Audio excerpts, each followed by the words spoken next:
The crazy day we had today. To give another update, this is once again not financial advice and just a really quick, roughly put together example of what's going on here. So I just want to show you what I kind of saw between yesterday and especially today. Is we kind of had this trend line and really a channel almost. And so what I had kind of seen this morning, pretty much, which was right around here. We hit the bottom and we broke out of this channel. And I thought personally, hey, this is a really good sign. We mentioned, 381 was this support level. Yes, we dipped below, but now we have an area of support. We're breaking the channel. We're breaking the trend. We're going in a positive direction. So I got a little bit tricked here personally, and I actually bought a little bit more long, expecting us to keep going. And I'm guessing I'm not the only one because, man, when this thing fell, it came right back in the channel. Now, I didn't sell out of all my longs. I actually purchased a little bit more further down here because I, in fact, thought that probably this is an overcorrection. We probably did not really break the trend, and yeah, we're still back in the trend. We're at the bottom of the trend line. We could easily come back up and finish maybe a little bit below 381. Why? Well, if we zoom out to the 1 year, gotta just adjust this. So once again, we did not hit our 368 level of support, which is pretty surprising. We came really, really close, right? We came, 372. That was really close. So it's a little bit surprising to me that we won't hit the 368. Nevertheless, if you come down here, look at this CCI. Look how oversold we are. It hardly gets this low. This was a pretty fast day down after, it already started the day. I don't know if it started the day, but it wasn't in the overbought position, right? We were already getting close over here. And there's only a few times where we've really done something similar, and that was over here, right? So if you look at this position, which is a similar in the CCI, you come over here, so it's this day, this red day. You can see the big gap down. We shot down. Next day, we came right back up, and then we had another day down. Who would have expected that? But that was the end of it, and we shot back up from there, clearing the CCI, going, in fact, to an overbought position, and slowly but surely making our way up. So that would be pretty nice. Who would be upset with that? And in fact, if you look over here in the ADX, the trend, you can see that it really recognized the trend. It's a little bit delay. There's a little bit delay in terms of recognize the trend. It has to be, you could see the trend already over here probably, but for the ADX to really confirm the trend, I guess is the way to say it. So it snuck in here. Nevertheless, this the orange line is the selling pressure, blue line is the buying pressure. They switched pretty rapidly, and things went in a really nice direction since then. So is that what we're looking at right now? Well, sadly, we don't have enough to really say. So far, we can say it's oversold, and so we could see a correction.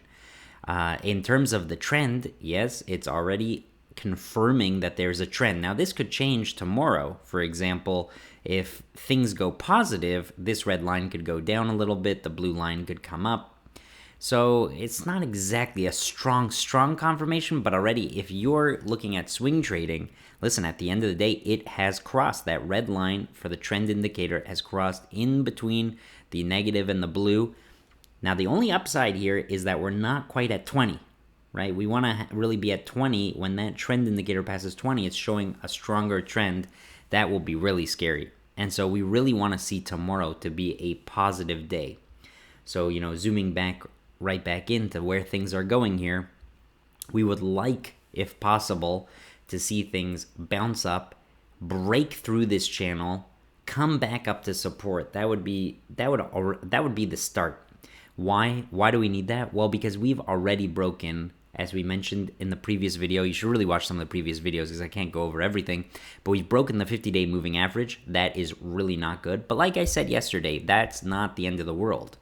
You can see that we actually had broken the 50-day moving average. Here we kind of just touched below it, then we broke below it, but it was never confirmed. Now we had a positive day right after over here, and then a negative day.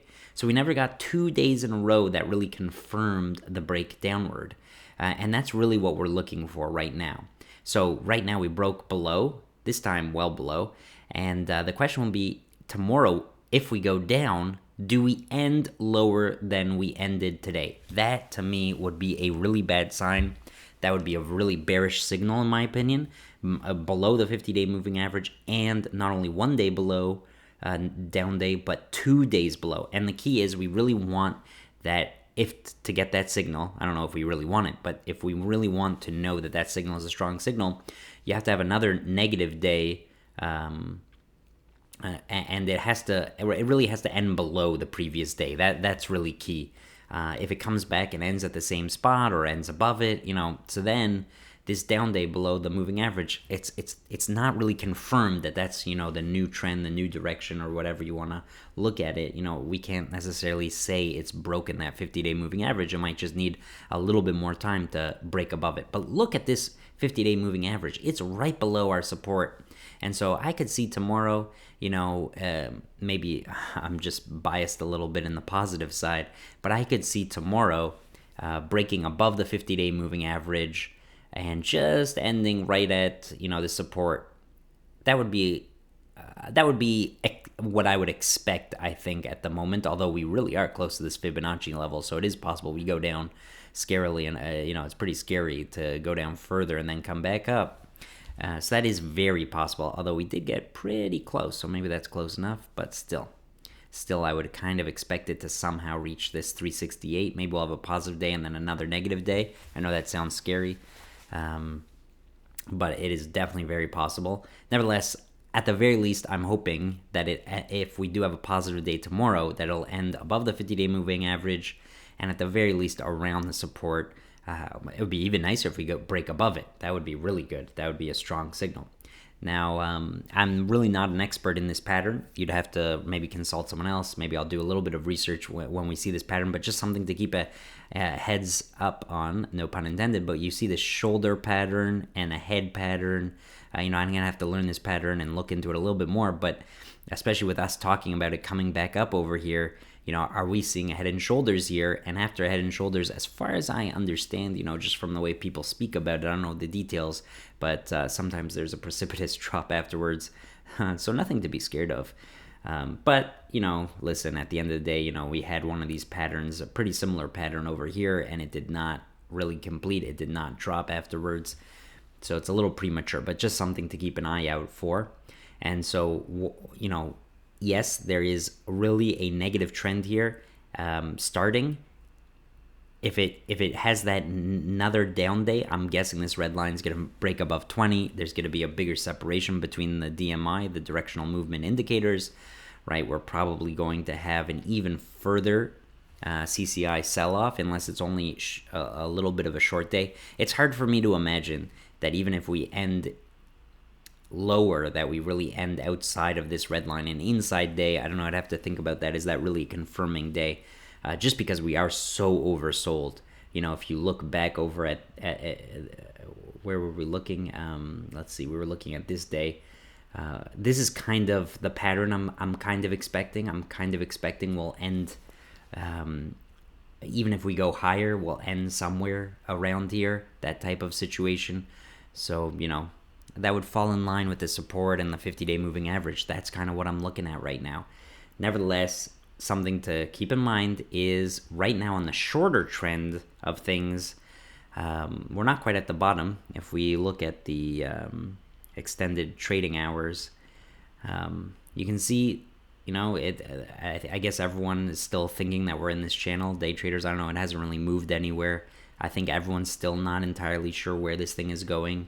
We'd really like to see this false breakout be a real breakout. That's really what we want to see. And so, just going to Tesla, for example, we can see a very similar thing. It acted actually a little bit, I think a little bit more similar to the market today. And you can see, since it broke out of this triangle, I'll zoom out in a second, but there's just been this kind of this channel as well going down for the past 2, maybe 3 days, maybe over here it started, I don't know. And something I really, really noticed today, it was a little bit hard to tell over here, but you really got to see it today, really following this trend. And right at the top. And so is it breaking this trend or not? Well, I have an interesting insight over here, I think, anyway. If we look at the 1 month zoom out, you can see that there's kind of a trend that's been going on the whole time. And in fact, once again, we are at the bottom of that trend. Now, we did break the trend here, and it shot right back up into that channel. And so what are we going to see today? I mean, tomorrow, sorry. Are we going to see this thing break out of this channel, this major channel, and follow this tiny channel? I don't think so. I'm leaning, like I said just before, that we're going to have an update. And I'm not saying buy Tesla. I really have not financial advice. I had bought somewhere around here some options because I think personally that it will move upward. How far up? Will it reach the top of this channel? I don't know. It hasn't really reached the top of this channel over here too many times. So I'm not entirely sure. Maybe we'll get around the 650 mark. I have no idea. Hopefully we'll reach quite high. That would be nice. Coming back to the apex of the triangle, which is kind of an Elliott wave type of thing. They're kind of lined up right now, and so that is a strong possibility. Where does it go from there? Does it go up? Does it go down? I don't know. The channel's telling us we'll go down. Why is this important? Well, like we've kind of been talking about in terms of the SPY, in terms of the S&P 500, it's a major, Tesla's, important stock, of course. And so when we're following this trend, if we break out in the positive direction of the SPY, that'll help Tesla, and Tesla will help it, and vice versa. And we'll look at a few other stocks. It's not just Tesla, of course. But something I just want to point out to you, of course, and this is really important, is you can actually kind of see, we can draw a few more of these trends over here in a similar situation where, there was this channel for similar thing, 1 day, 2 days, 3 days, very similar. And the next day, and I guess at the end of the third day, it kind of broke out, came back to the channel. And you can see even maybe this is coming back into the channel the next day. But when it broke, wow, did it ever break? And now you can back this whole thing up and say, well, there's, maybe another channel going on over here, some sort of trend situation going over here. And when it breaks that trend, it just corrects. And that's what we're seeing with this volatility, is when we're seeing the trends break, they really break hard. So that's what I'm kind of hoping will happen. We'll break this trend, we'll break it hard, and we'll end up actually above the 381. That would be nice, wouldn't it? That would be a really positive sign from my perspective. But that's just what we're dealing with, right? So I don't want to throw in the towel. At the end of the day, when we are looking at this thing, we are looking at this Fibonacci number 368. We did not touch it. I would have felt a lot more comfortable had we touched it and come back up. But the fact that we haven't touched it yet makes me a little bit nervous. Yes, I do think tomorrow will be a positive day at the moment. We'll see what happens. I already got head faked once out of a little bit of money, so I'd prefer not to have that happen again. And we'll see what happens. It's very possible it could go either way. I'm leaning once again towards a positive direction than a negative direction. But either it's going to happen tomorrow or the next day. I think it's very likely that we'll hit this 369 and hit this support before bouncing up. That's my personal opinion. And hopefully I'll wish everyone a lot of luck in the market, because it is rough going. And just looking at Amazon, similar situation. I said we would look at just a few more stocks. So you can see I already have this channel going on it's already been a few days. And it's really in the middle. So it could really go up or down in terms of this trend. It's not so useful, of course, but it has some room for it to move. And same thing with Nvidia. Nvidia, we've had this kind of trend for the past few days where it's been going down. It seems like it's more at the bottom of the channel, so it has more room to go up than it does to go down. But at the end of the day, it's got a lot of room to move either way. So that's why it's a little bit hard to tell, when you're going through some of these stocks that have been in a major down movement and probably contributing to the S&P 500 moving down, what's going to happen to them? Yeah, they have room to go down, just like the S&P 500 has room to go down.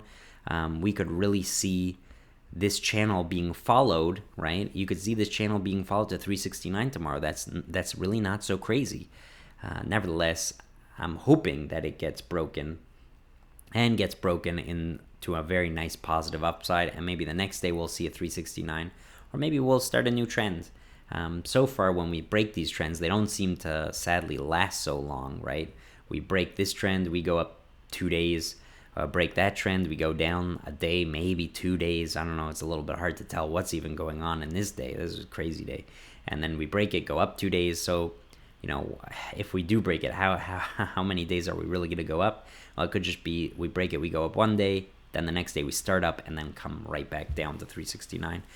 So I'll probably have to do a few more updates. Things are going really fast with the VIX. This is really not what I plan to do. Really, I plan to do these 10Ks and the deep dives in terms of the financials, which we're really going to need to do, because when things do crash and go pear-shaped, I think everyone thinks they will eventually. We'll have to know what's a good deal, what's a good price. And hopefully the market doesn't crash so much that everything is just so obviously good price, because a lot of people will have lost a lot of money. But we'll deal with that when the time comes. And thanks so much for watching. Subscribe. You don't want to, I don't know. If you want to miss these videos, you're more than free. I don't know. I'm just making these videos to kind of express my opinion. You tell me when you think I'm right or wrong. You tell me where we're going. It's pretty amazing. Just for the record, we said we weren't sure. We thought that the market didn't know where it was going. Well, look where it is, 375. Isn't that just amazing? It ended right over here, just about, and that is right between both lines, right? How is that for just uncanny situation right now? And so we could move up, we could move down. Very similar point movement either way. Like I said, I'm leaning towards the positive movement at this point, especially since it broke over here. And this downturn, look at what other people, I saw some people talking about the yields again, that they shot up again. I have no idea personally, or that Powell didn't deliver on some of the things about banks having more leeway in terms of how much cash they have to have and how much they can, in their reserves. I have no idea exactly. Everyone comes up with fundamental reasons for why things happen. And fair enough. One of them is probably true. It's always hard to tell, the day of or the next day. Sometimes in hindsight, it's a little bit easier. But these short movements, they're pretty volatile. Look how fast this movement was. But nevertheless, it's, a day. It's hard to tell exactly what's the rhyme and reason sometimes. So, well, we'll see. You let me know what you think is going to happen. Is it going to go positive? Is it going to go negative? What stocks are you thinking about getting in this dip, if you think it's a dip, or if you think it's going down? What are you betting going down fastest? Because Tesla, I would have bet that to crash really hard. Well, it dropped considerably. Doesn't mean it can't drop a whole lot more, because we talked about it. And by the way, this red line up here is probably bad data. But we talked about the fact that if it really does break below this support, right, we kind of labeled it around 582, which is not that far. It could really go down to 413, and that will hurt the S&P 500 quite a bit. In terms of the trend, you can see that the positive, amazingly enough, the positive directional indicator in terms of the 1-year trend has broken the negative. Now, I don't know if that has to do with the bad data over here or not. Always hard for me to tell some of these things with these charting algorithms without looking at underneath the hood. So maybe there's some bright side coming for Tesla, and things will move back up, back to maybe one of these triangles. I'm not sure. But hey, if we're going to re-reach a triangle, this triangle is also very possible. All right, well, like I said, thanks for watching, and good luck to everyone tomorrow. I think we're going to need it, especially since Fridays, people might take their money out of the market. And that's another thing to consider, by the way, especially at the end of the day. Are people going to take their money out of the market? Is that what's going to drive us to 369? That's very possible. That won't be so bad, right? That if that's kind of the inclination where it goes down at the end of the day to 369, well, that just means that a lot of people on Monday might be coming into the market and push it right back up. So we'll see what happens. There's a lot of things to consider. But like I said, thanks for watching. Like, comment, subscribe. But more importantly, just let me know what you really think of what's going on and where you think I'm wrong, where you think maybe I'm right. I don't know. Thanks for watching.